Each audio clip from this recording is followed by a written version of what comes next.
us in our pursuit. And I think we can achieve both goals in the medium term.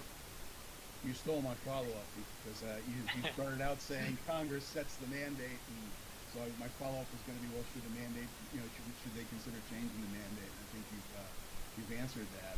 But I guess a natural follow-up might be then that, if the dual mandate weren't enough, there's been talk of adding more elements to, the Fed's objectives, including like racial equity that seem, far from the Fed's ability to address.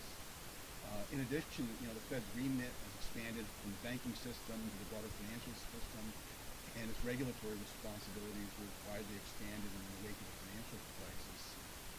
How does continuing expanding the Fed's mandates not undermine focus on that fundamental responsibility of monetary stability, beyond things such as the employment elements of the mandate?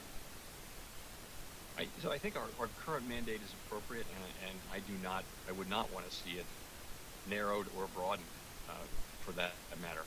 We've got narrow and we've got well-defined goals that we're supposed to pursue, and what we've gotten with that is a precious grant of independence that lets us pursue those goals without direct political control.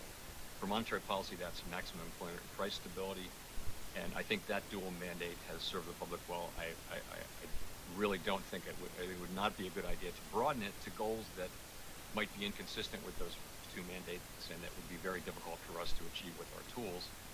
More broadly than that, though, I think it's really important that we stick to our assigned tasks and resist the temptation to take on issues that are the province of elected representatives or of Congress. And if we do that, if we do stray from our core mandates, that will eventually undermine the case for our remaining independent. And I think, Fed independence is an institutional arrangement that has served the public well. And I think that's pretty well documented and accepted.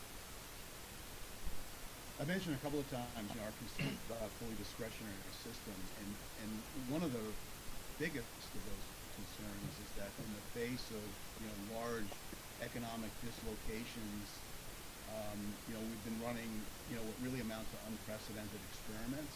I would cite the quadrupling of the Fed's balance sheet in the wake of the 2008 financial crisis, and then doubling it again during the pandemic. To your credit, it was right before the pandemic that you were beginning to move towards reducing the balance sheet. Could you shed some light for us on where you hope to take the balance sheet over time, and what's the way that you really try to get there? Do you see the Fed ever moving back to a scarce reserve framework like it had before the 2008 crisis? Sure. So in the last cycle, after we ended our asset purchases, we froze the size of the balance sheet in 2014 and then allowed it to shrink passively relative to the size of the economy for about 3 years. So as the economy grew, the balance sheet didn't grow. Then in 2017, we began to allow maturing assets to run off, and that process went on until 2019. By the end of that period, we had a balance sheet that was significantly smaller relative to the size of the economy and smaller than it was overall. So then we resumed asset purchases, as you know, 2020, and once again now we are embarked on shrinking the balance sheet. And the test will be back to levels that satisfy the public's